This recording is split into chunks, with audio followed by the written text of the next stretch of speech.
to Prof. Dr. Ahmad Guru, Dr. Tengku Moha, and hopefully later on we have Dr. Shaza and our dear friend, President, Dr.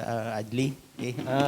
I would like to welcome everyone that are here. But first is sorry because we have to move from a bigger room, from the Ibn Taymiyah room to this room because the aircon have a problems in that room. So when you have a lot of people, it's going to be very humid over there. So now it's too cold over here. So hopefully when you have more people, then then the temperature is going to increase lah. I don't think I have much to say. So just welcome. Dr. Ahmad Guru was in San Diego State, my neighbor when I was in the US, in Los Angeles. Okay, and I study with Timur Quran, and he also reviewed the book from Timur Quran. So I have to be here, welcoming him to present this talk. Okay, I guess that's it from me. I'll give it back to the MC. Thank you very much, Professor Dr. Gairu. Whoops. No worries. We'll sort that out later, inshallah. And thank you to the Kuliah of Economics and Management Sciences for hosting this roundtable discussion on the global crisis of democracy. Perhaps I will start with introducing the speaker for today. So Professor Ahmad Tikuru is the Director of the Center for Islamic and Arabic Studies at the San Diego State University. He's a political scientist, I believe. He was also postdoctoral scholar at Columbia University, and he is the author of Secularism and State Policies Towards Religion, the United States, France, and Turkey, published by Cambridge University Press, which received the Society for the Scientific Study of Religion Book Award. He is also the co-editor of Democracy, Islam, and Secularism in Turkey, published by Columbia University, and his articles appeared in various journals, including Political Science Quarterly and World Politics, Comparative Politics.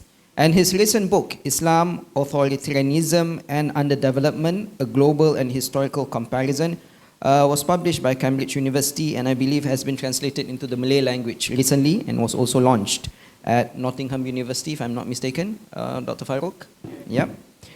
And he co-won the American Political Science Association's International History and Political Section Award and received honorable mention of SSSR's award and was included in the Times Literary Supplement's Book of the Year. And Professor Kuru's work also has been translated into Arabic, Malay, Bosnian, Chinese, French, Indonesian, Persian, and Turkish. So we are very honored to have a very distinguished speaker with us today who's going to speak about the global crisis of democracy, religions, nationalism, and populism. But before I hand over the microphone to Professor Ahmad Kuru, perhaps I will explain the format for today's event. So Dr. Kuru will be presenting for about 20 to 30 minutes on the topic, and then we'll invite the interveners or the discussants. Today, Dr. Tengku Moha and also Associate Professor Dr. Shaza who will be with us shortly, inshallah. And then we will open the floor for questions and answers. Yeah, so that's the format for today's event, inshallah. So without further ado, I would like to invite Professor Ahmad Tikuru to speak to us about this topic on the global crisis of democracy, religions, nationalism, and populism.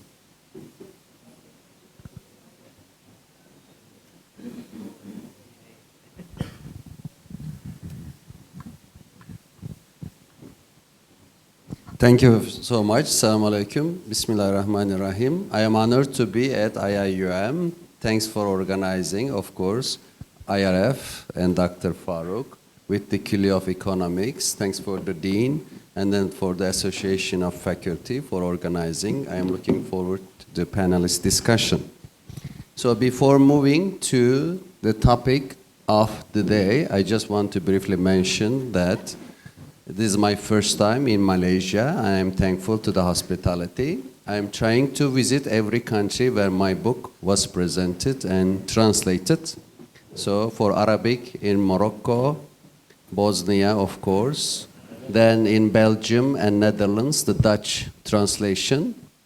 So Indonesia, where I have very strong connections with Muhammadiyah, Nahdlatul Ulama, and especially the new Islamic University of Indonesia. I'm a faculty member and I taught a course on this topic there for a semester in Indonesia's International Islamic University.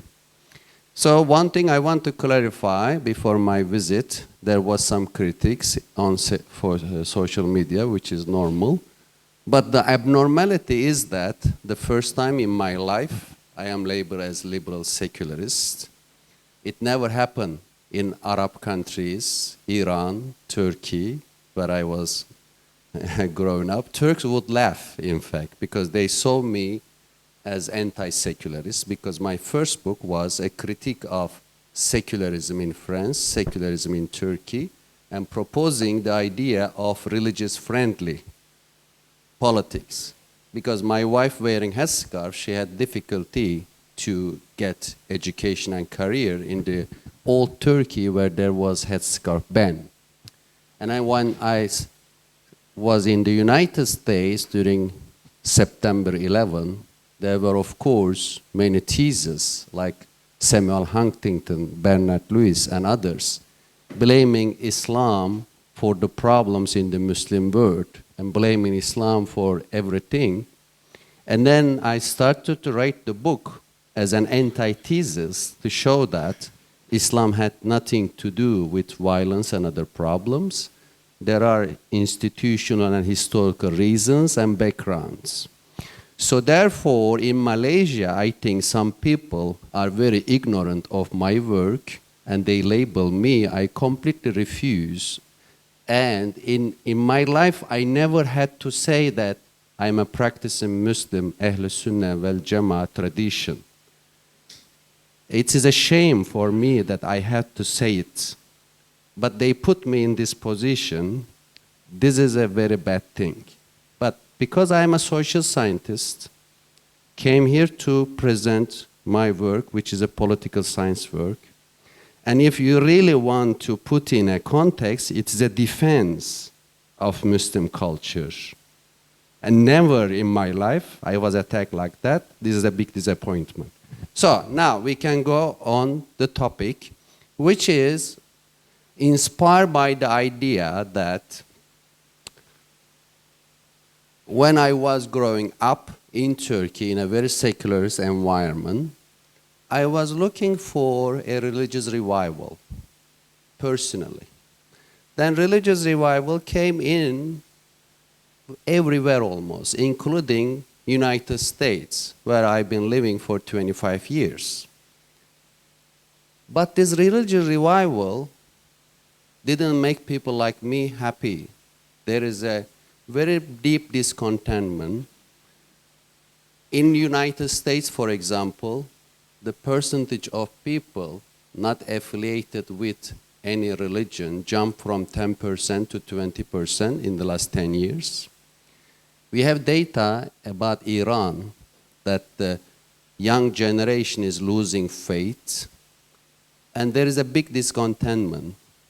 And when it comes to minority rights, this religious revival came with a very heavy price for Muslim minorities in the United States, India, Russia, of course, Israel.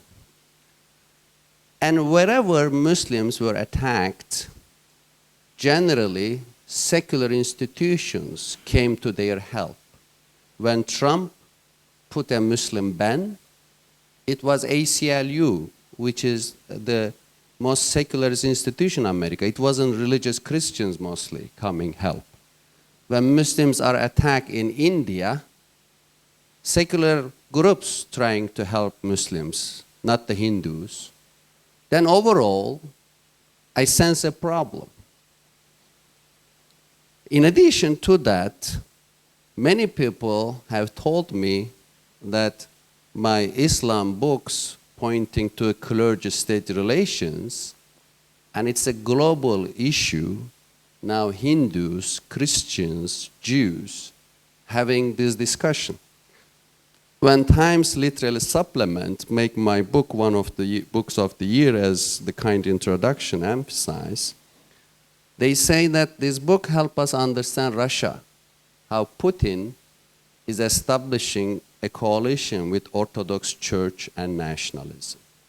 That's why I decided to write a new book on the relations between religion, nationalism, and populism, especially in the cases of United States under Trump, France, where Le Pen couldn't come to power but has received 40% of votes, Israel, where Benjamin Netanyahu is establishing the most conservative religious and nationalist coalition in the history of Israel, and Modi, who represents religious nationalism in India. So this is a very interesting phenomenon, and this is a big challenge to global democracy. Because if we start with the dependent variable today now, Freedom House and many other data sets are showing a crisis. They say democracy under siege, global expansion of authoritarian rule, and in many cases there is right-wing populism, undermining democracies, consolidating autocracies. And these right-wing populist regimes generally have the discourse, populism in a sense that they say, we the people against the elite, and the elite is corrupt. Also, they refer to the others, and the other in many cases is a Muslim minority other. And both in government and opposition, bringing this exclusionary discourse together, they became politically more and more influential. What is important here to see historically after 1980s, by the decline of communism and the Soviet Union, there is a global decline of the secularist left. And there were other factors. Yesterday we had the question coming about social media, how social media shape politics. An important dimension of social media is that it is anti-elitist. On the one hand, it's a very good thing. It's liberating, even for myself. I don't need to go to Los Angeles Times and New York Times and asking them, can you please publish my op-ed? No, I can simply put in Facebook, Twitter, my writings, and if people want to read, they can read. This is emancipatory. This remove elitist hegemony in societies, in media, politics. But at the same time, it deny and undermine the authority of knowledge, academic and otherwise expertise. So you spend times, years to become a professor, 30 years, and a conservative radio showman in America got millions of supporters with no education and spreading conspiracy theories about vaccine, about COVID, with no scientific basis, scholarly work. This is the challenge of social media. This is the basis of populism. Although it has some good aspects, it also brings bad aspects. That's why in the US, after the Capitol Hill attack, they decide to remove Donald Trump from social media, despite the fact that freedom of speech, as the dean knows well in California, is taken very seriously. They said, we cannot compete with him. We have to shut his accounts down. So this anti-elitist impulse recently helped a triple alliance of demagogue leaders like Donald Trump and Putin and Netanyahu and Modi. And they bring together nationalist forces with religious conservative forces. And this is an interesting combination because when you look at historically, nationalism emerged in Europe almost in opposition to religion. Because historically in Europe, from the 500 to 1500, there was the continental religion represented by the Catholic Church and the Pope. Vernaculization in the works of Benedict Anderson and other authors came with local religions. In Netherlands, Protestantism; in Britain, Anglicanism; Germany was divided between Catholics and Protestants; Switzerland, Genoa was dominated by Calvinists. And the whole idea was that nationalists say, we want Bible in German, in French, in Italian, whereas Catholics says, no, Latin is the sacred. Even today in America, we have the debate whether the Sunday sermon will be Latin or English. In addition to that, there was the idea of ecclesia, the Christian community, whereas nationalists were saying that, no, we are French, we are German, but the others say, no, we are European Catholic, we are Christian. And this is still relevant in European politics. If you look at the European Union, although they never said it publicly, it is inherently a Catholic project. All the leaders of the early leaders who signed European Union documents were Catholic. And they had the notion of one single Europe. And now European Union is in a crisis because this religious dimension is lost.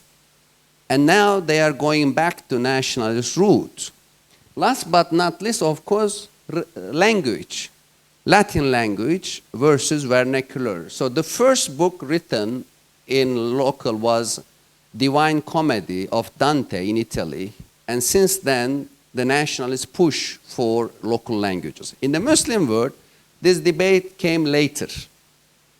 And later on, there was the debate between Islamists and secular nationalists. In the Turkish case, for example, secular nationalists said, we have a national leader, we don't want caliphate, therefore they abolished caliphate in 1924.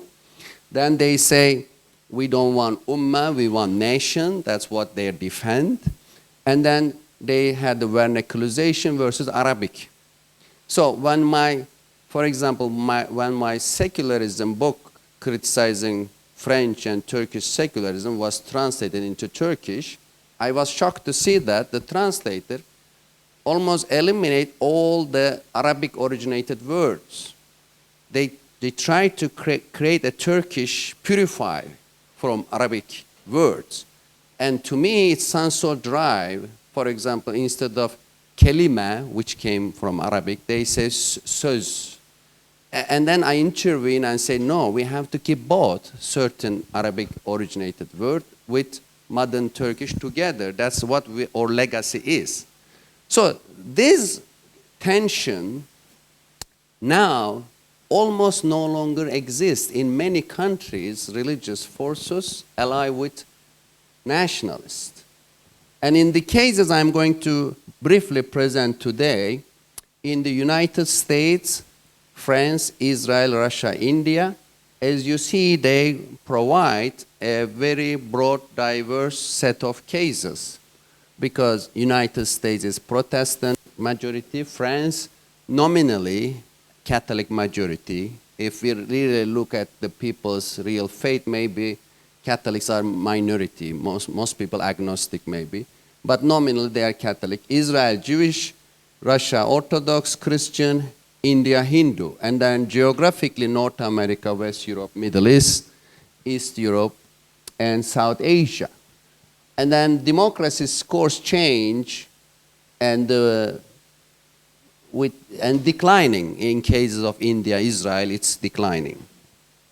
So when we look at the United States, Trump ruled for years in a very populist discourse. For him, the establishment is the real problem, and he is coming to attack and destroy establishment. And he challenged the authority of established media, calling them fake news. He said that don't trust them, they are spreading fake news.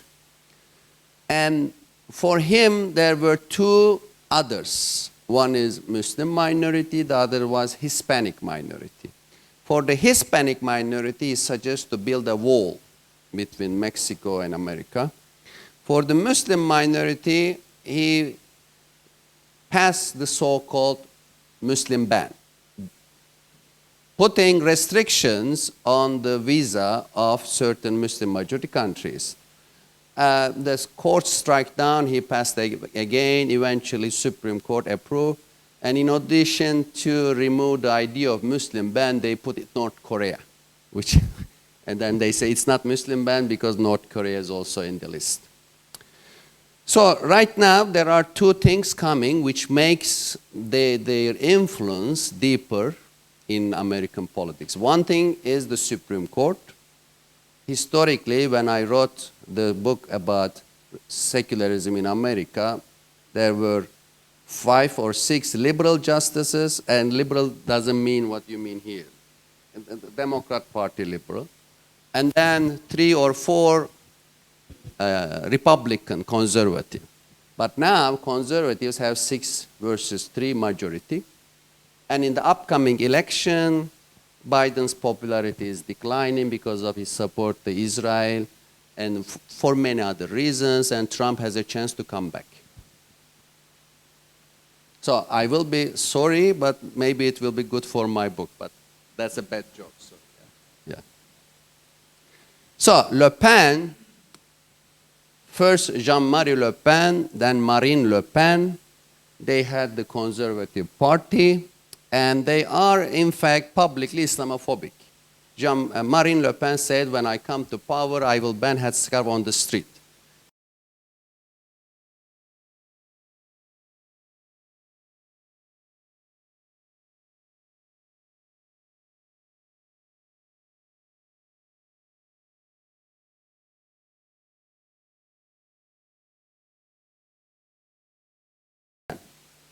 So when Macron made this speech, the French TV channel, France 24, asked me an interview. Then I told them that I'm very critical. They said, that's why we are interviewing you.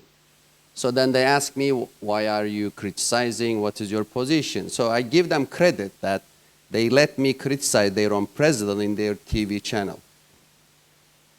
So the other one is Netanyahu, who has been in power about 15 years.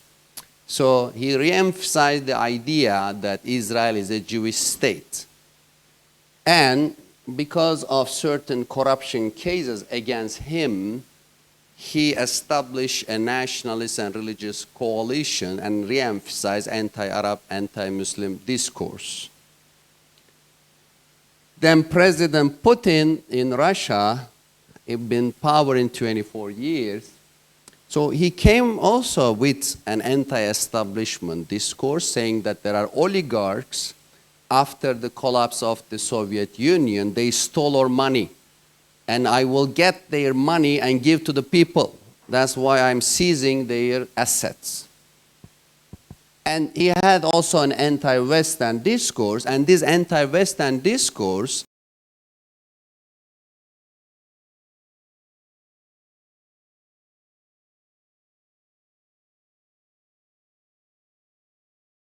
bought a very expensive property in Paris to build the Orthodox Church to symbolize his new role. And Patriarch Kirill supporting the invasion of Ukraine, saying that whomever fight for the Russian war in Ukraine will be rewarded. Last but not least, India. So there is the decline of the Secularist Congress Party. There is the rise of BJP, which is nationalist and religious party. And then Hindutva, their way of combining ethnic and religious nationalism. For them, the main problem is the Mughal history. So the Mughals are colonizers, Mughals are demonizers. So from here, inshallah, I'm going to Pakistan, and in the conference in Pakistan, there will be an American scholar. She is one of the best historians of Mughal Empire. And she is not allowed to travel to India. They even came after her in America in social media. She received threats just by writing that Mughals are part of Indian history. They are not outsider colonizer. They use Sanskrit. They allow Hindus to palace, etc. And they also pass a citizenship law where, say, Asian immigrants can come to India with all religious backgrounds except Islam. And then he defended, saying that we have enough Muslims. We have too many Muslims, he said.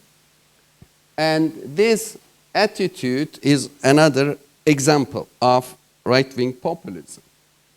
So, let me conclude by some messages about the Muslim world. As you see, this project is not about any Muslim majority country.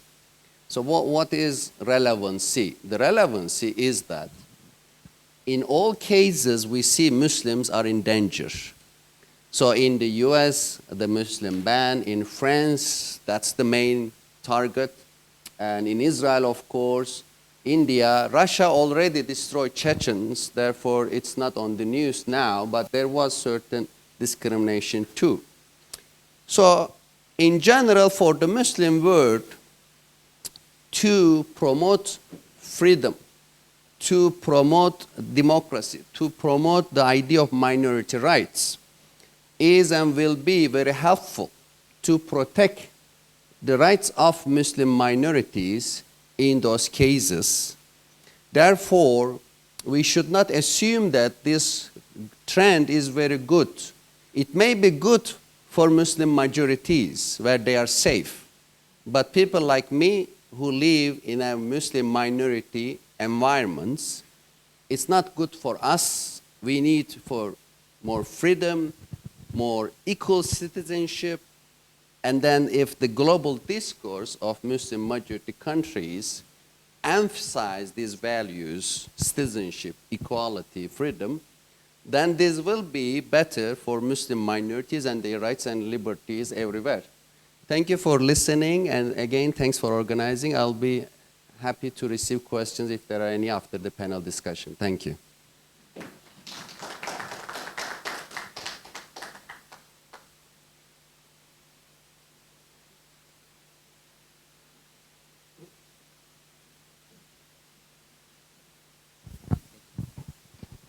Okay, thank you very much, Prof. Ahmad Kuru, for that presentation. So I would like to invite Dr. Tunku Moha to have a seat. Or would you like to present while standing? I'm not sure. Is Dr. Shaza with us? I think she's on the way, perhaps. I think Prof. Ahmad Kuru can sit in the middle. And then we'll have the discussion. You don't mind sitting, Dr. Tunku, while discussing? Okay. Are you going to present any slides, Dr. Tunku? No slide. Yeah. So I invite Dr. Tunku Moha to be the first intervener while we're waiting for Dr. Shaza to arrive. So I shall pass on the microphone to Dr. Tunku. Thank you very much, Dr. Adli. Assalamualaikum warahmatullahi wabarakatuh. I just hope that Dr. Shaza will be here very shortly because I don't have, I won't be talking too long. She knows. The thing is that, unfortunately, there's a clash with MQA audit. Unfortunately not, actually. So, thank you very much. By the way, I would like to extend our thanks to the IRF, especially Prof. Dato Ahmad Farouk Musa. And I think we have also a board member, Mr. Fadullah Wilmed here. I haven't seen you for a long time. I would like to thank Prof. Ahmad Kuru for that presentation. Now, when Prof. Farouk called me, I was nervous because I'm not someone who actually do much research on democracy. But then I have this weak spot to people whose name is Ahmad. My grandfather is Ahmad, and then the book writer is also Ahmad. one of my favorite teachers was also Ahmad Davutoglu, also from Turkey. I did mention to Prof. Guru just now. Now, before this program, through discussions with Dr. Shaza, she said that she wants to do the part on nationalism and populism, and she's been doing a lot of research on this. So I think what is left to me, for me, is to talk about basically democracy. And I think when we talk about democracy, and I will try to link it with Islam and Muslim states. What we know is that after the end of the Cold War, there was this optimism, okay, with democracy. In fact, Francis Fukuyama wrote The End of History, okay, and consider the fall of the Soviet Union and the communist bloc, okay, as the triumph of liberal democracy against communism. So the history, okay, ends there, looking at it from the dialectic materialism of Marx. And that also coincided with the third wave of democratization, okay, by Samuel Huntington. Okay, when we saw newer countries adopting democracy, and there was also strengthening of democracy. Okay, Dr. Shaza is here, I'm safe. Now, but of course, with the rise of the number of democracy following the third wave, and just like the other two waves of democracy, okay, there were also later what we know as democratic backsliding. Okay, most of or some of these democracies experience issues, okay, with their democratic practices, with civil liberties, and that is also the topic of or the title of Farid Zakaria's work in 1997, Illiberal Democracy.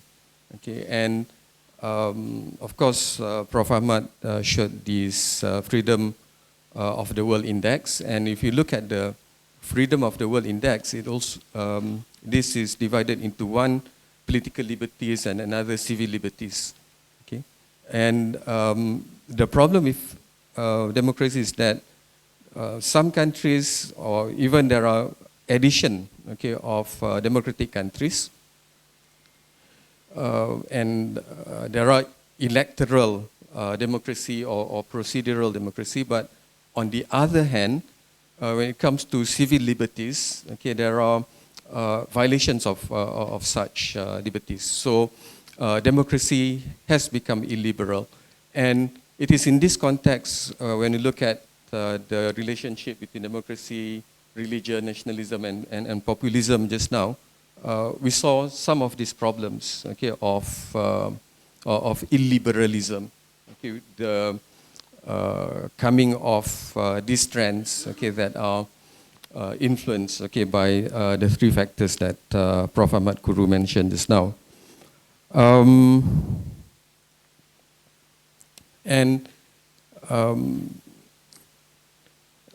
Also, when we talk about religion, I think I can also touch on the religious aspects, and what we saw, okay, from the presentation is also the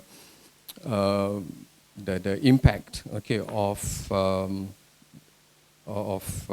nationalism and populism, okay, on the Muslims, because Muslims are the others, okay, in the exclusionary policies, okay, that those 5 countries, the case studies that Prof. Guru presented just now. But when we look at the Muslim countries, and this, I believe, is the topic that Prof. had discussed a lot and thoroughly in his work, the question of the ulama-state alliance. And when we look at the academic discourse, okay, among Muslims, okay, it is still I think, about the relationship between religion and the state, okay, and Din and Dawla. And for some time, and people who had been, and as students who had taken courses, okay, on religion and politics, there is this thinking that there is no separation between religion and politics. Religion and politics should be united. And this is also what we learn, okay, from classes on, let's say, Islamist movements, okay, in the 20th century. This is something that students are exposed with the idea of theodemocracy by Maududi, for example. But again, when we look at the relationship actually between religion and state, probably with the exception of the time of the Prophet or the four rightly guided caliphs, there is no evidence that they are actually united. That there is always this political class and also religious class. Okay. Or, of course, they are not identified as class as such, but there is always this caliph and also the ulama. In fact, during the intersection between the Abbasid and the Ottoman, one of them was called the caliph and another sultan, meaning there's always this temporal authority and spiritual authority. Again, when we look at let's say, even the more contemporary context, okay, and even in some political parties too, we see also this division between those in the administration, the president, and there's also another person who's in charge of the of religion. Like PAS, there's a president. There's also Murshidul Am.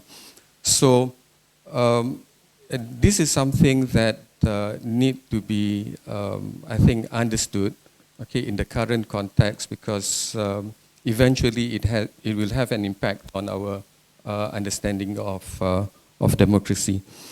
And I think from my part, that will be my comments, okay, and discussion on Prof. Guru's presentation just now. Thank you very much, Dr. Tunku Moha, for that intervention. And thank you, Dr. Shaza, for arriving on time, just in time. So perhaps, without further ado, I will pass the microphone to you. Bismillahirrahmanirrahim. Thank you, Dr. Azli. Firstly, I would like to apologize for coming in late. I already committed myself to this discussion this morning, but I was called for an administrative task as well. So I try to come to both, because, like I think I've repeated myself quite a bit when I say that I'm very excited to be here actually to discuss this work, even though I feel very sad that I missed the presentation by Professor Guru, because and having said that, having missed the presentation, I'm not sure if I'm in the right place to comment on it, because I didn't hear what the presentation was about. But I'll give my general opinion on the topic, and specifically on the book, which is the reason that we're here, I believe. So again, I missed the presentation, but I believe it must have touched on the State Ulama Alliance, since Tunku Moha was also talking about that. And for my presentation, I want to link it to populism, which I know is the core of Prof. Guru's presentation as well. It's just that I feel like it needs deeper discussion to understand what is going on, and I always tell my students that the best way to understand today is to look at history. So what Prof. Guru work gives us is to look back at history, at our history, and to understand how we've come to this point. I think like Prof. Guru mentioned in the book anyway, that during the Umayyad Caliphate, we had a healthy relationship, correct? Or I hope I didn't misread the book. There's a healthy relationship between the political class, the caliph, and the religious class, the ulama. But all of this changed when the ulama become part of the political class, right? So how does this relate to populism, which is what I'm interested in, which is the major part of my research the past few years? So since populism is this political approach to get people to support, specifically political parties or political leaders, it's an approach that goes to the least common denominator, meaning they simplify things, right? That's what populists do well.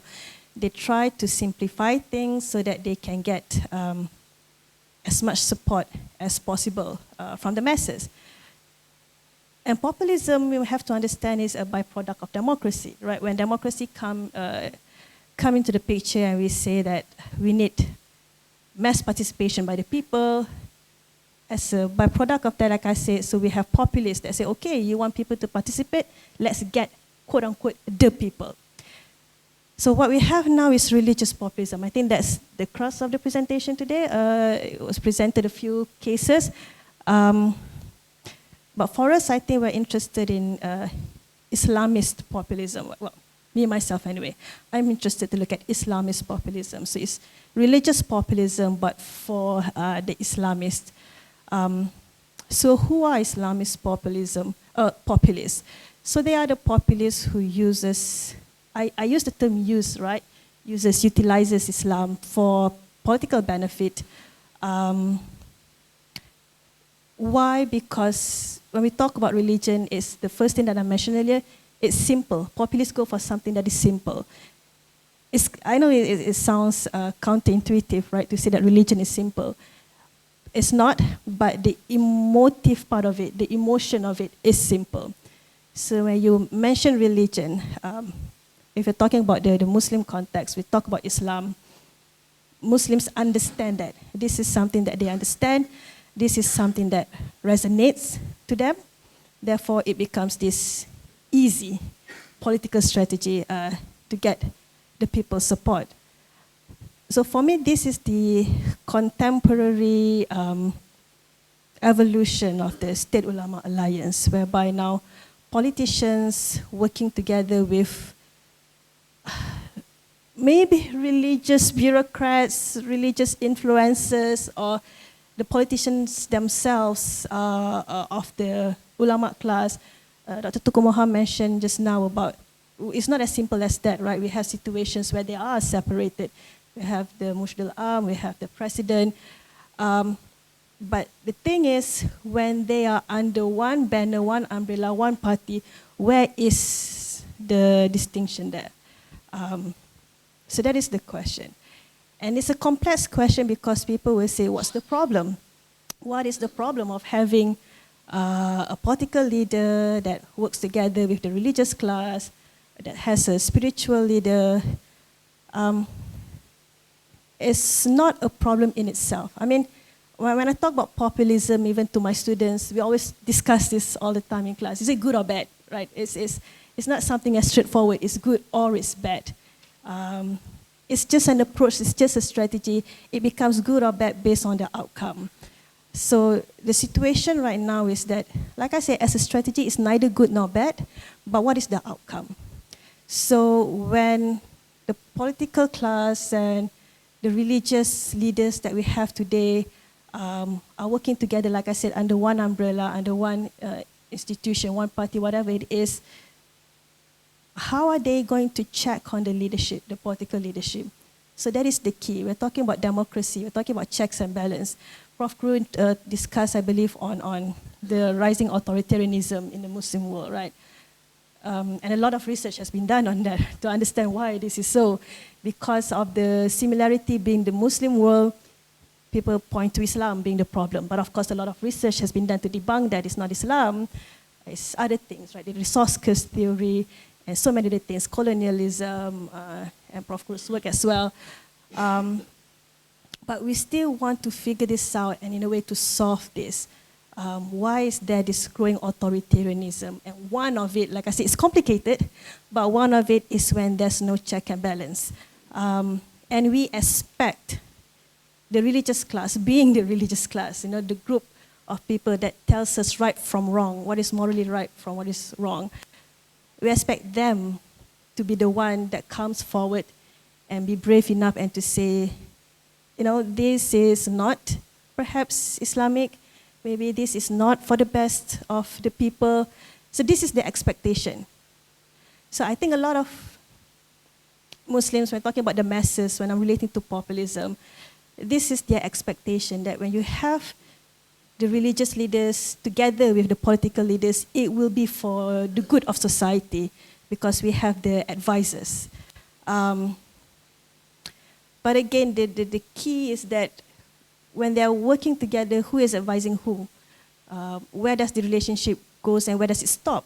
So there's no real demarcation of responsibility, so there's no check and balance.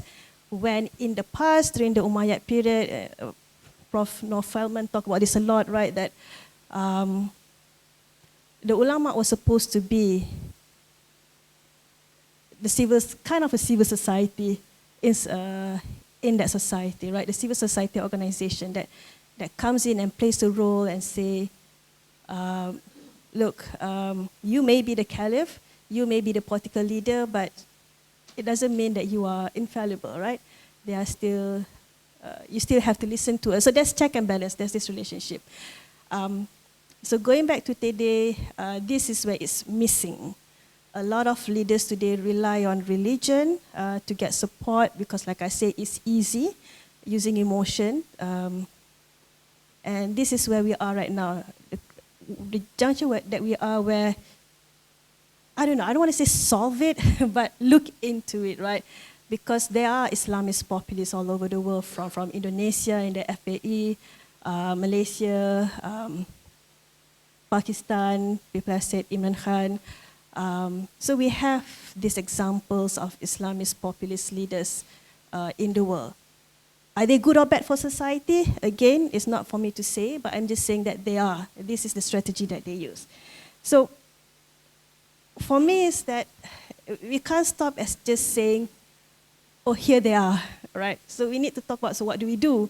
That's what I do in my class anyway. So what do we do? What do we do? So we know this is an issue, one way or another. So what are the solutions?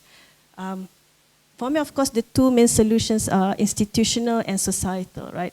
So when I say institutional, I meant the political systems. We need to have a good democratic system in place that allows for this check and balances, that allows for people to speak up their mind. It's easier said than done because you may have institutions, but if there's no respect for the institutions, there's no point as well. So it's really a long game to develop both the institution and the norms. Oh, we also need the religious organizations to play a huge role, right? To come and, like I said, I use the word brave a lot because it's not easy to come there when you're faced with suppression and opposition, to be brave enough and say, look, this may not be best for society, this may not be best for the people, so religious organizations have to play their role. Let me see, what else do I have here? So when I say societal response, I'm talking about two, civil society organizations and individual. Just like I said, the ulama class before used to be the civil society in a way. So we need that. We need freedom in that space, right, where more organizations, more pressure group can come and be brave enough and to question. That's the key, right? To question. We should not just accept things blindly. That is the problem. Individual action, so it goes back to all of us. So I think that's the key of my short sharing of my ideas on it. So I'll just conclude with what I said, that populism is neither good nor bad, nor is the State Ulama Alliance. It's neither good nor bad. It can be good. It can be a force of good. But the but is that the State Ulama Alliance are also made up of people. And we talk about people, people make mistakes. So that is the issue here. So that is why we can't give a lot of power, or we should not concentrate power in certain groups or leadership, etc. So it goes back to that. It's not necessarily good. It's not necessarily bad. It can be a good thing, but we need to have that institutions in place that make sure that it becomes a good thing, and those institutions are the one that will allow this check and balance towards the leadership. I think that's it from me. Thank you. Thank you very much, Associate Professor Dr. Shazza. Perhaps Dr. Ahmad Kuru would like to respond to what Dr. Tunku Moha has said and also what Dr. Shazza has said before we open the floor for question and answers. Thank you. I appreciate both interventions. And let me briefly tell that before you came, I made the presentation. It's about my new project on how, but basically the idea is that what we discuss is a global phenomenon. And therefore, in many cases, we see how this religion and politics play a role. And at the end, my question, what may be the better future for Muslim minorities if the combination of nationalism and religious forces in the form of religious nationalist populism discriminate Muslims in the United States, Israel, France, India, Russia, then what kind of global discourse Muslims can produce? So I wrote some articles about this, especially about Indian Muslims. And when it translated to Arabic, etc., I receive very negative feedback.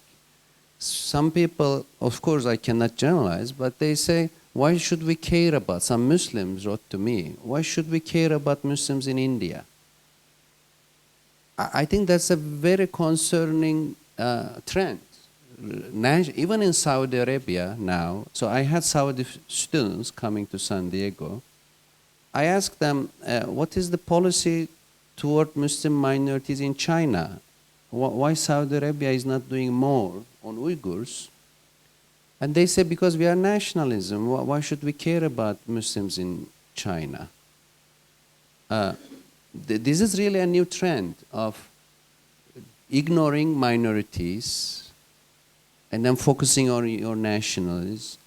But globally, I am very concerned about that. And then you are right that after the collapse of the Soviet Union, there was the idea, Francis Fukuyama wrote the thesis, End of History. Some people say that's the end of Fukuyama. So I invited him to my university. There was COVID, therefore we organized a webinar. He was still optimistic, but I think nobody denied that there is a big global crisis, including my country, United States. Yeah. Thank you both for your interventions. Thank you very much. So now we open the floor for question and answers. The microphone is there. So if you don't mind going to the microphone and just mention your name, where you're from, and direct your question to any one of the panelists here that we have today. Thank you.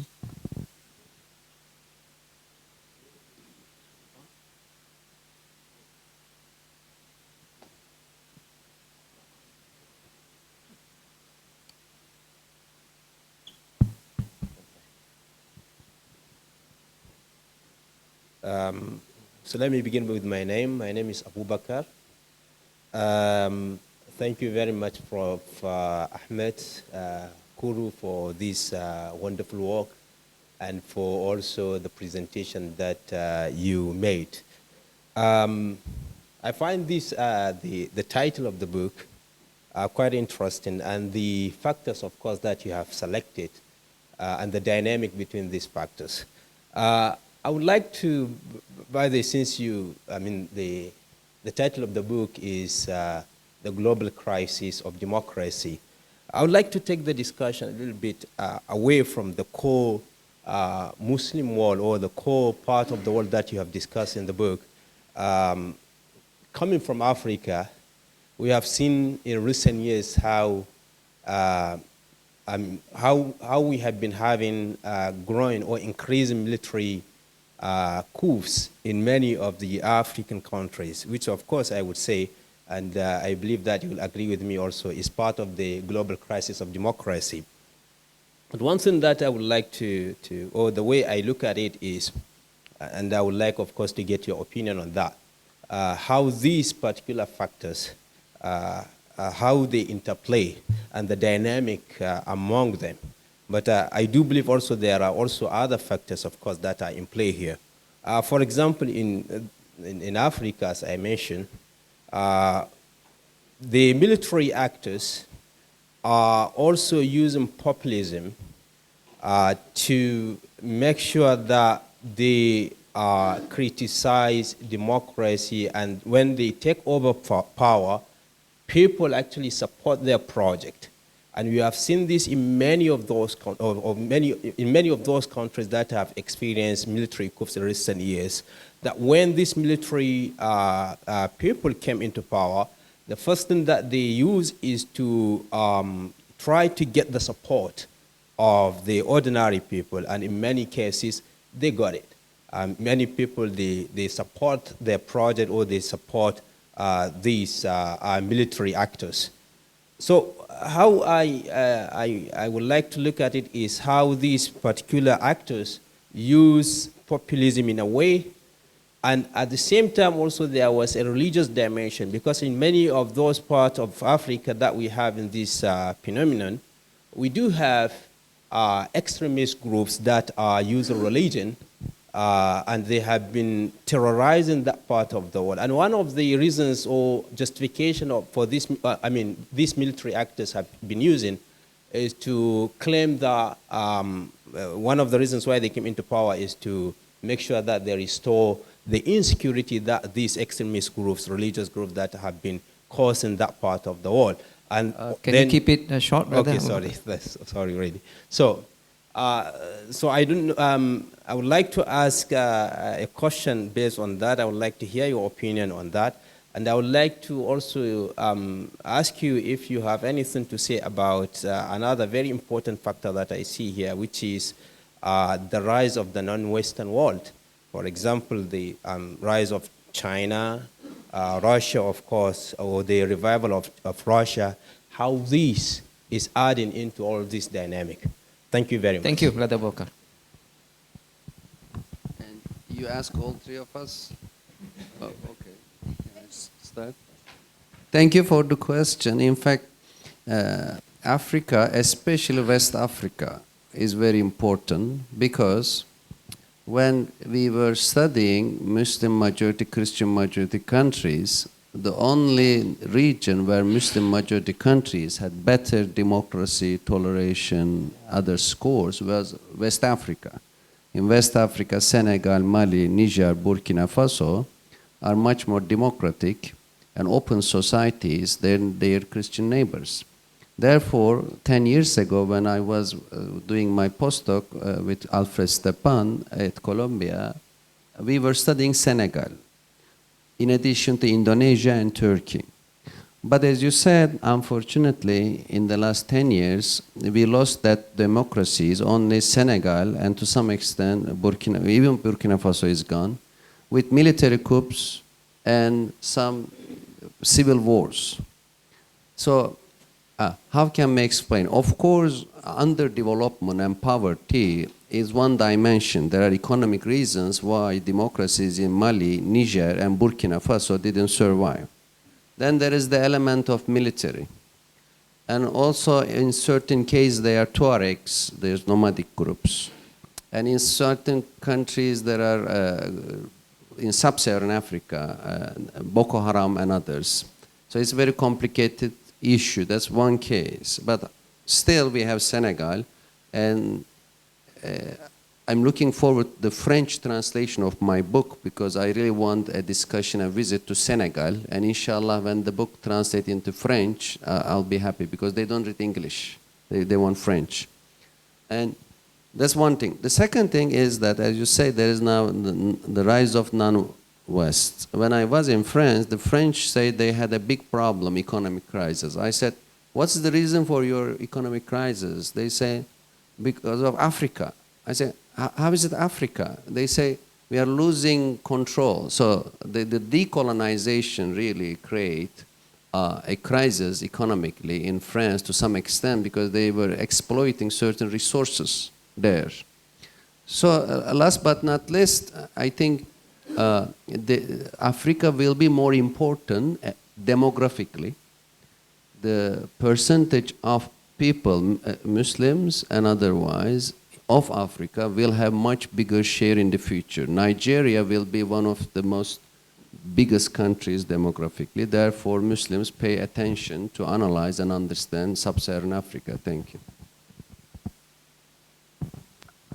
Just one thing, just because now I have a clearer picture of our discussion. So I like your last question about whether it's the rise of the other non-West, because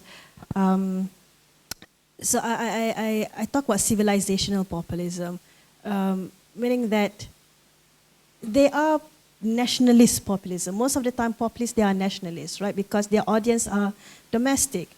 But in speaking to that domestic audience, they use this civilizational narrative of, it is an Islamic civilization, a Chinese civilization, an Orthodox civilization in Russia, etc. So there is this discourse on civilizational populism, unfortunately, leads to this rising authoritarian all over the world again, even though it's local, but the rhetoric, the discourse is, or the rise of the others. And others meaning what? Other civilizations. So this is the unfortunate situation, I think.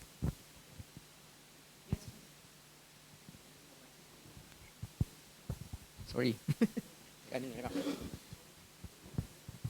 Assalamualaikum. I'm Fadlan Wilmot, a member of the board of directors of, and I was involved in the start of this university with Abu Hamid Abu Suleiman. I'd just like to ask this idea of democracy, because what is democracy?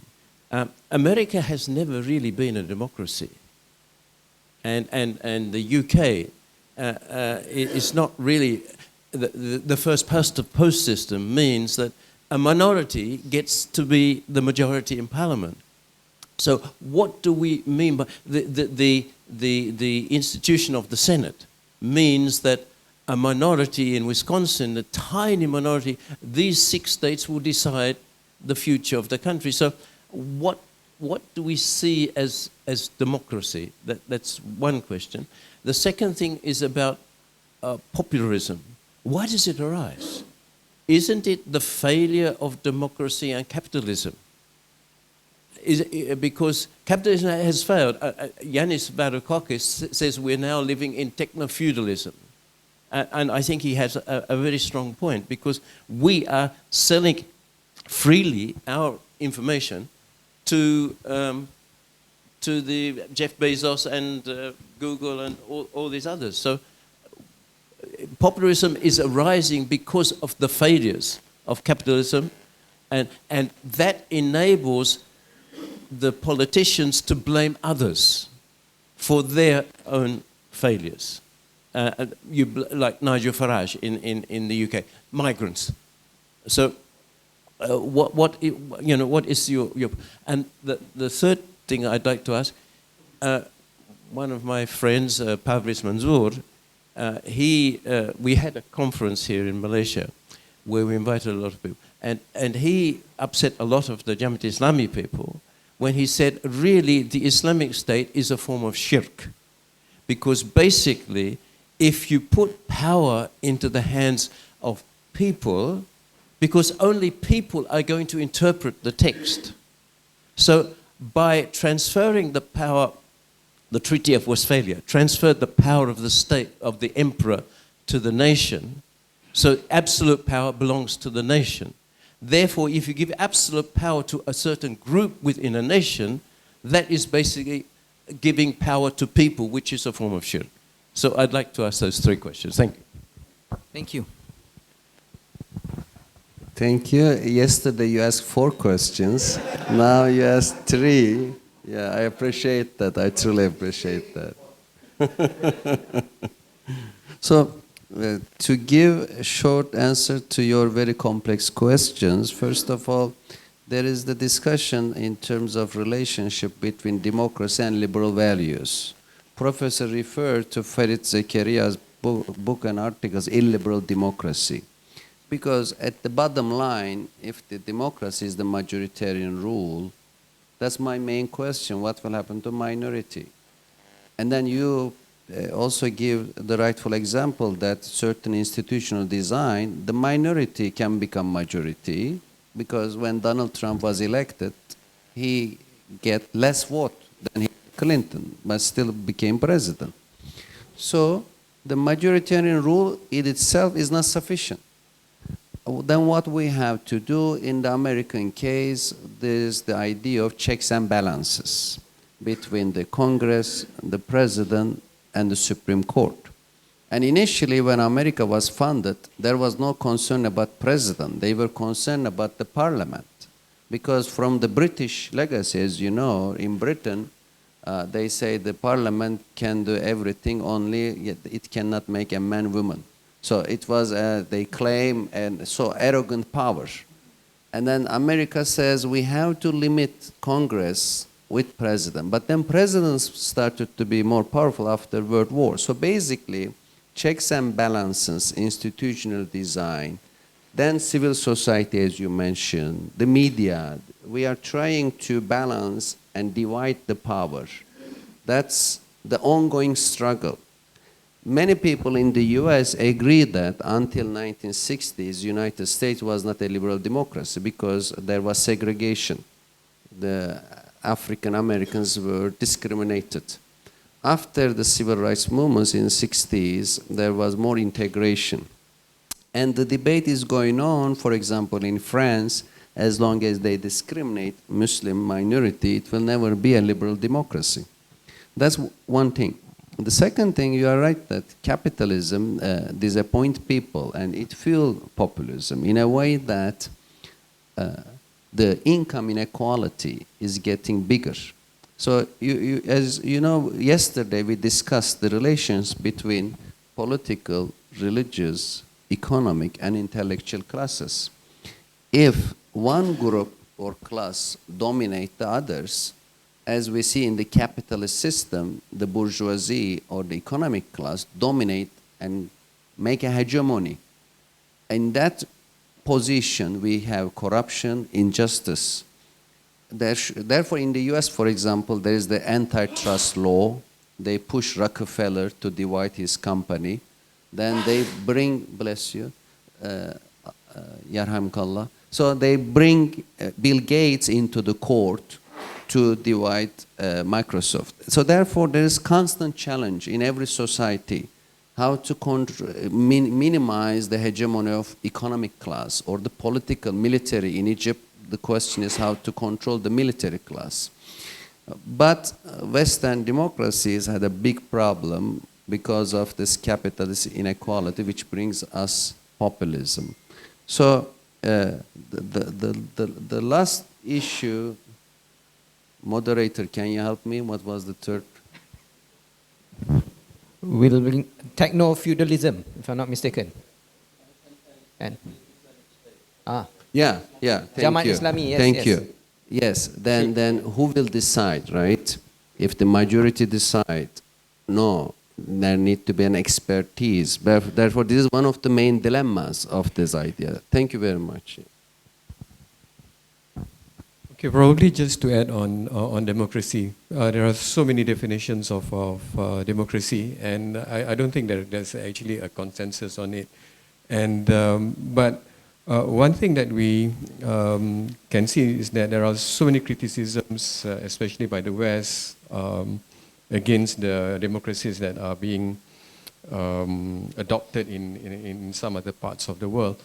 the reality is that even for Western democracies to mature, it took them hundreds of years. And we are talking about these countries who had just gained independence, mainly after the Second World War, and they're still experimenting with democracy.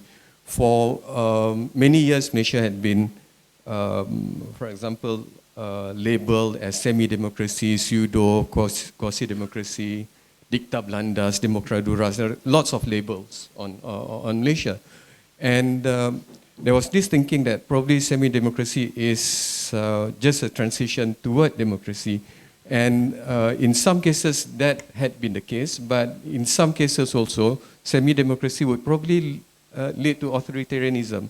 And 2018, after Pakatan Harapan won, there was this democratic euphoria. And probably that led to one unintended consequence, and that is still like our discussion today, the rise of populism, and that had the effect of further polarizing the society. And to answer your question, we don't know what democracy is and what democracy can bring, but I think there's also this interesting quote from Reinhold Niebuhr saying that man's capacity for justice makes democracy possible, but man's inclination for injustice, makes democracy necessary. Thank you. Thank you. Dr. Shazza, anything to add? No. Okay. Next question. Oh, keep it short, please. Thank you. Assalamualaikum warahmatullahi wabarakatuh. Yeah. My name is Ahmad Sabik.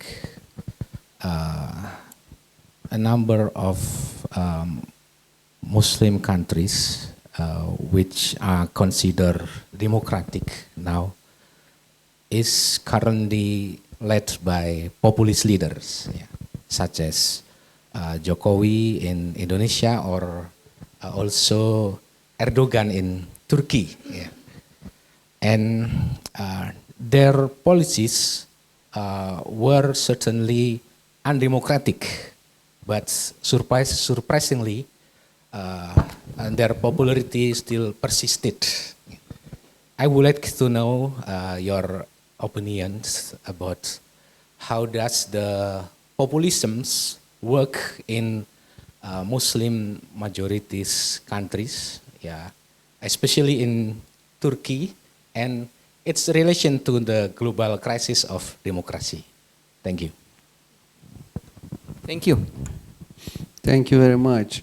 So I want to skip this question because Turkish ambassadors intervene my events, assuming that I am going to talk about Turkish politics. I decide not to talk about Turkish politics. Therefore, I am skipping the question.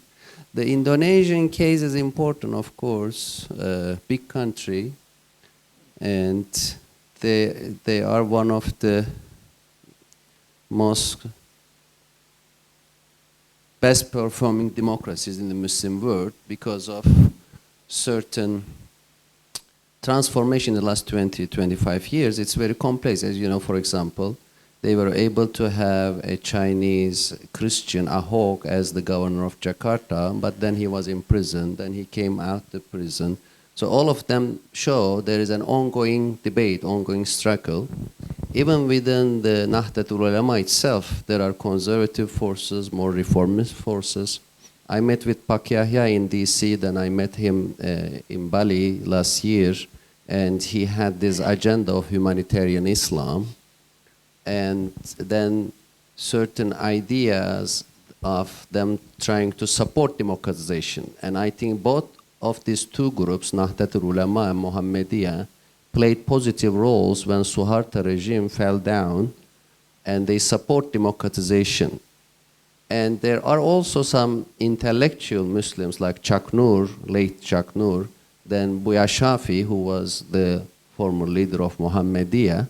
They also played very important role in terms of being inclusive. So I don't feel comfortable, but still I will tell you this. In terms of Islamic groups, I see a very big difference between Indonesia and Turkey. And I'll just say this since you asked. In Indonesia, interestingly, the Islamic groups, especially Nahdlatul Ulama and Muhammadiyah, elect their leaders. When I was in Bali, I had a very good connection with a high-level Muhammadiyah leader.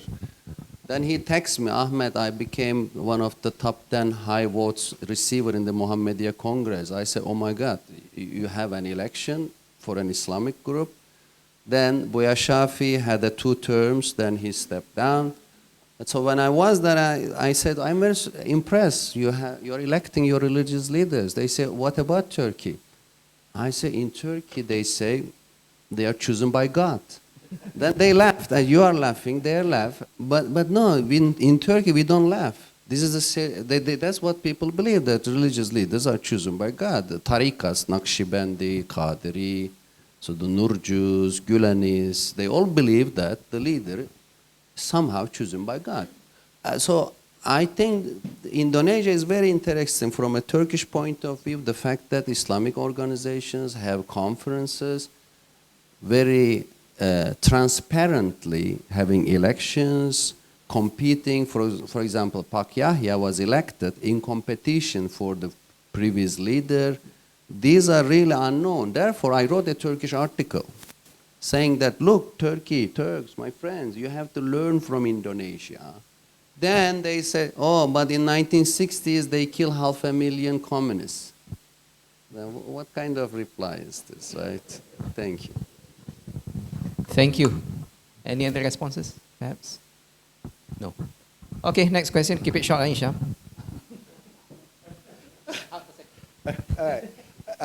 I know I asked too many questions yesterday already, so it's an abuse. This religious revival currently, doesn't it have any positive trends? I mean, can it influence nationalism to become less or more sympathetic to the rest? Your idea that the Saudi concept of ummah already has been deteriorated. Why didn't it go the other way around? As we become more religious, we become more compassionate. We are considering the minorities and the rest. And these religious issues today are very selective. You mentioned yesterday on the social issues, it becomes very important, on dress code, formalistic, but on whether interest or poverty is an issue, becomes almost non-issue. So how do you see the rise of religion becoming very selective, and its influence on the nation state also very selective? Doesn't seem to talk about more important issues, as we would say, but it talks about the more trivial issues. And you make it the other way around. Okay. So thank you very much. That's a $1 million question. I keep asking me, why can't it be better? Why is there a better way? And Dr. Aslam also asked me, isn't that better? Yeah, you're right. I try to be a good person. Yeah, that's supposed to be. That's the question. So normally religion is for moral values, sharing, compassion, and then serving Allah, serving people is something, worship, that we expect sawab, good reward, by serving the people, right? I think the challenge here is that any good attempt, when it is politicized, it turns into something of struggle, political struggle, because political and economic resources are limited. And if we have an ambition to hold them, then we fight, we compete, we become enemies. And it's very difficult to share political and economic resources with people who have deep ambitions. So that's why, as you and I shared the idea that normally religious revival in the world was supposed to be something good, and then we, critics of secularism in Turkey, were saying that the public morality is declining. Religion will bring more morality. It did, to some extent throughout the world. Of course, Christians in America, it's not all about politics. People are feeding the poor, churches giving soup. So Muslims in many countries, for example, in Senegal, Sufis have very much promote hospitality. We wrote an article about hospitality of Sufis in Senegal. And in Indonesia, I visited the schools of Nahdlatul Ulama. So, and Muhammadiyah has a network of universities. Of course, religious revival has had very positive impacts. But as a social scientist, my job really is like a journalist. Because journalists, when a dog bites a man, it is not a news. But when a man bites a dog, it is the headline news. So as social scientists, we try to fix things in a way that we touch upon problems, fingered out. So when I went to Morocco, I visited 5 cities, and my publisher in Casablanca, we had a book launch. Then I shared architecture, ornaments, everything. In social media, 1,000 or 2,000 screen share, etc., limited.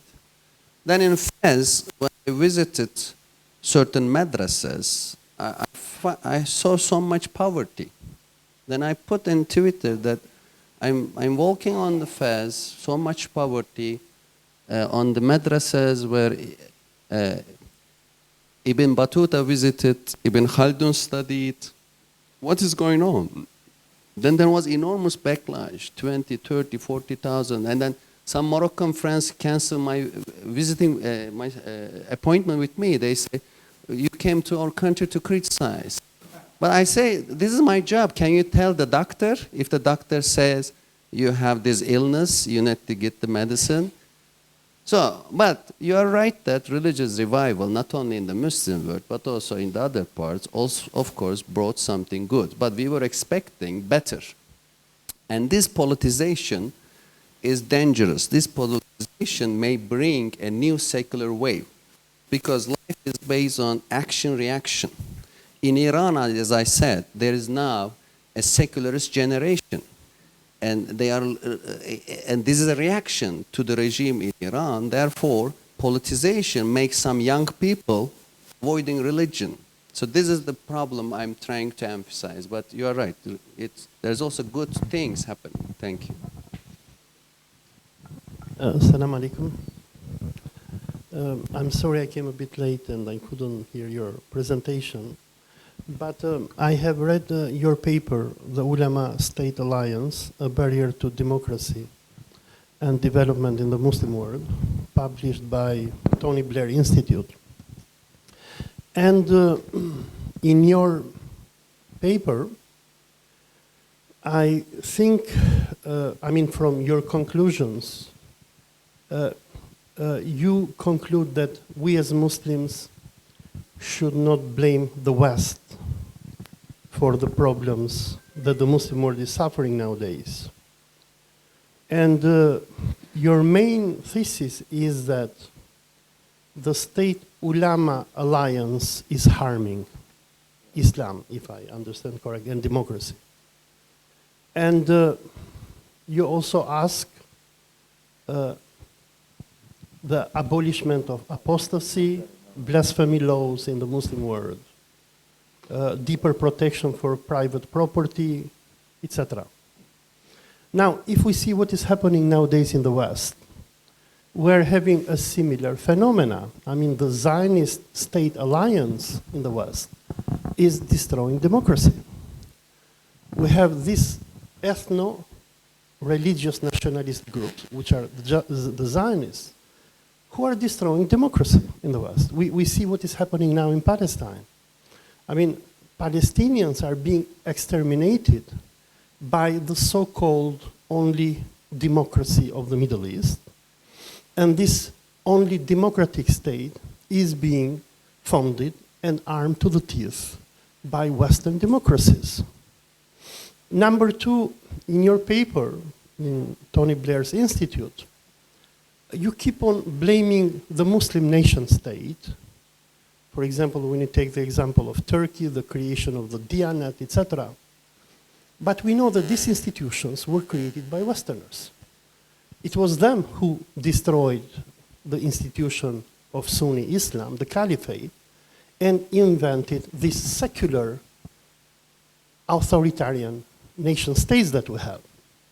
Now, in your paper, my impression is that you, in a way, associate the Sharia with authoritarianism.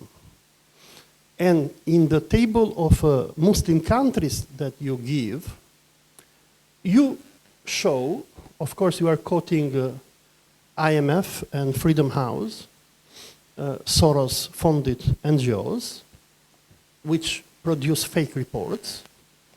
And you are showing countries like Albania, Tunisia, and Kosovo to be secular and at the same time democratic, which is not true. Albania is not a democracy today. It is an authoritarian state. On the other hand, can I answer the three? Then you can continue. No, the final and then you. This is the last? All right. Okay, you can answer and then I'll. Yeah, because I don't want to forget. All right. Yeah. First of all, thank you very much. Alaikum salam. I wish you had been during the presentation because I present Israel.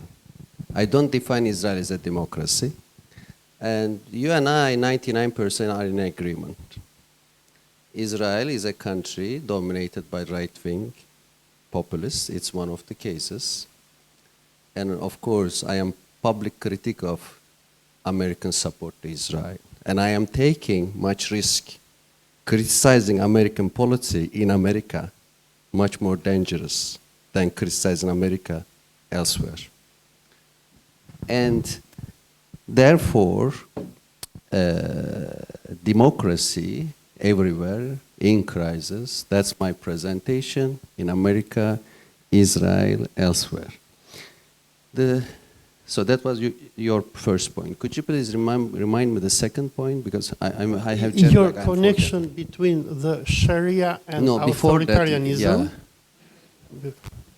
Before that, there was a moderator, you remember?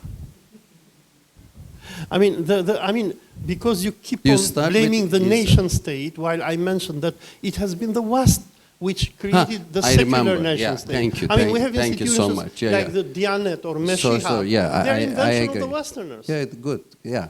So on the issue of Israel, America, democracy, I explained. The second issue, I never associate authoritarianism and Sharia. What I try to show is that the opposite, because out of 50 Muslim majority countries, there is the notion that Bernard Lewis and Samuel Huntington especially promote the idea that only democracy is Turkey because it is secular. Then in the last 20 years, I'm trying to teach, especially Americans and others, that in the Muslim world there are 23 secular states, but still authoritarian. Therefore, authoritarianism can exist in secular or Islamic regimes. It is wrong to say that, oh, it is Sharia, Islam, that's why they are authoritarian. I say, no. Many Muslim majority secular countries are authoritarian. Then, coming to the idea whether Albania, Tunisia, these are all really disappointing because Tunisia is no longer a democracy. Maybe that's what you're saying. Whether Albania is secular or not is not an issue, but for Tunisia, it is clearly, I put in a mix, but no longer democracy. Now, important point you touch upon. Whether the West, of course the West should be blamed for colonization, it's so clear. But we cannot blame the West only for the destruction of caliphate. Because we, the Turks and Arabs, together, we ended the caliphate. Britain helped us to abolish the caliphate. How?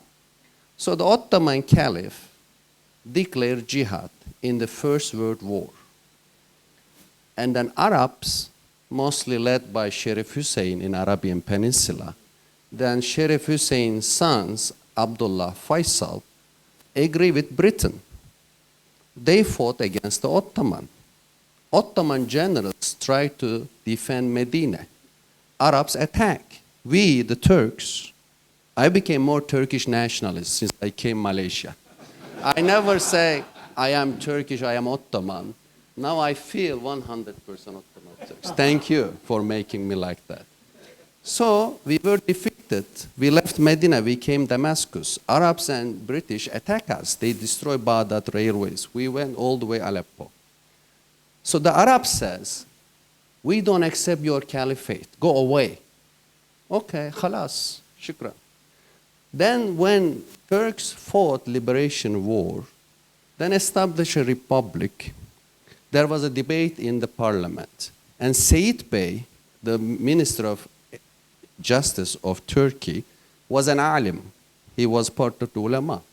He gave a speech in the parliament to convince, because Atatürk was not enough to convince parliamentarians.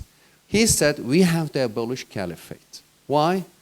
Number one, Ottoman Caliphate is not from Quraysh. Caliph should be from Quraysh.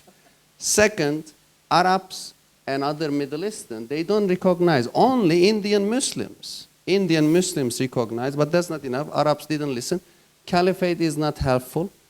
Then it was Ottomans abolish caliphate. But I agree with you that Britain didn't want caliphate. When we Turks abolish, Sharif Hussein, the leader in Arabian Peninsula, and it's in my book. Hopefully when you read my book, you see that many points you mentioned. The report is a simple one. The real one is, inshallah, you read the book. In the book, chapter 1, I show how colonization important, even in the history of 3 Muslim countries which were never colonized, Turkey, Iran, Saudi Arabia. So, if there are Saudi friends here, I'm not offending you, but let me tell history.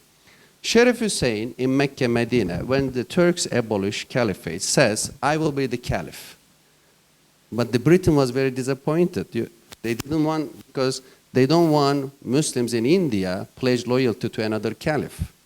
Then they approach to Wahhabi Saudis. What do you think about caliphate?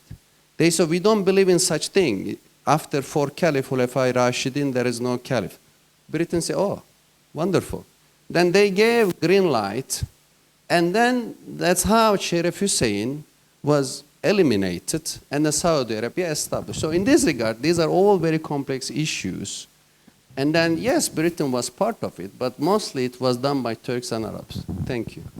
The final thing, Yeah. Because you stopped at Abdulaziz bin Saud, sponsored by the British, to destroy the caliphate of Hijaz. Now, coming back to the Ottomans, your thesis is that the Muslim world needs democracy. But if we go back to the era of Abdul Hamid was an autocrat. And then we had the Jean Turks who were calling for democracy. As soon as democracy came to the Muslim world, it was destroyed. Don't you think that an enlightened authoritarianism is better than having a liberal democracy, like the Jean Turks were asking? If you see today, many Muslim intellectuals, they don't prefer to live in Toronto or in Montreal, but they prefer to live in Doha. Even though Qatar is a dictatorship, it's an enlightened dictatorship. Thank you. Thank you. And how did you know that I live in Doha? No, I'm kidding. But my second son was born in Doha. We were in Doha. We like Qatar. And yeah, it was dictatorship, unfortunately. So it depends. It depends on your own conditions. It depends on the family asset issues. But overall, the reason why a liberal democracy is seen better than an enlightened dictatorship is basically the idea that balance of power rather than power is held by a dictator. It's better that it's divided, institutionalized. That's why Muslim countries, Muslim majority countries, want democracy. I was in Turkmenistan. Even in Turkmenistan with a dictator, Turkmenbashi at that time was saying that Turkmenistan is the best democracy in the world. So there is really the global notion that it is a good regime, but how to do it changes. What is the good regime? Freedom of speech. There is the idea that there is more freedom of speech in countries where power is divided, more freedom of speech in LA, in Ottawa, than Qatar, as you give the example. Another thing is the checks and balances, and then punishing corrupt leaders. So these are the ideas. But yes, that's the topic, that there is a global crisis. You're right on that. Thank you. Thank you very much. I think we shall stop here. It's almost 1 o'clock. Anyone who's interested in the book, which has been translated into the Malay language, is being sold outside. Please do get a copy, and you might even get an autograph from the author himself. There's also sandwiches and also tea if you have not helped yourself to the refreshments that has been prepared for us today. So I thank each and every one of you for coming to this event, this roundtable discussion. And I thank especially Professor Ahmad Kuru for gracing this university with his presence. And also I thank Associate Professor Dr. Shazza, the head Department of Political Science, and also Dr. Tunku Moha, also from the Department of Political Science, and also to our host, Professor Gairul Zazmi, for agreeing to host this roundtable discussion. And last but not least, Islamic Renaissance Front, Professor Dr. Ahmad Farooq Musa, who is basically the man behind this event. And with that, Assalamu alaikum wa rahmatullahi wa barakatuh.